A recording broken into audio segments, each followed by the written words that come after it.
Маринов. Добър ден. Добър ден. Господин Маринов търся. Да. Безпокои ви директора на захарна фабрика на Слада. Удобно ли? Кой град беше това, бе? Удобно ли? В захарните заводи бившите в Горна Оряховица. Да, здравейте. Така, здравейте. Значи, първо искам да ви кажа, че съм ваш голям почитател, много голям фен съм лично аз и имам всичките ви албуми, ама той си е отделна работа, нали? Това екземпляра даже ги имам и да си ги пазя за нови. Искам сега да ви питам нещо по работа. Може ли да ми отделите ви 5 минути на мен? Кажете, да. Тъй, възможно ли вие да съчините, да сътворите едно парче, дет се казва, което да възпее нашата продукция на компанията за захарни изделия? Парите не са проблем от сега, искам да кажа. Може, няма проблем.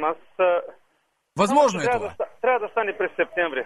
През септември, те ли? Значи може да я свършим тая работа. Ще свършим, ще направим както трябва. Предварително да кажа. Значи става въпрос за тунквани вафли. Това са ни акцента, така да се каже. Няма проблем. Тункваните вафли. Трябва да ми го дадеш, напиша на един лист акцентите, думите, които се искат да се искат. Точно тъй, защото тя марката им е Борец. Тунквана вафла Борец е основният ни продукт, те да се каже.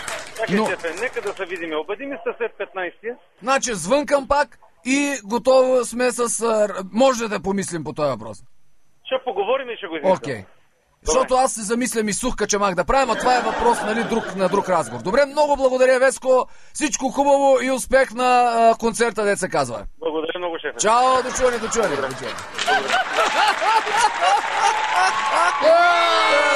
Това човек сигурно ще се навие да изпее песени за смачка на мушмула, ако му платят добре. Да.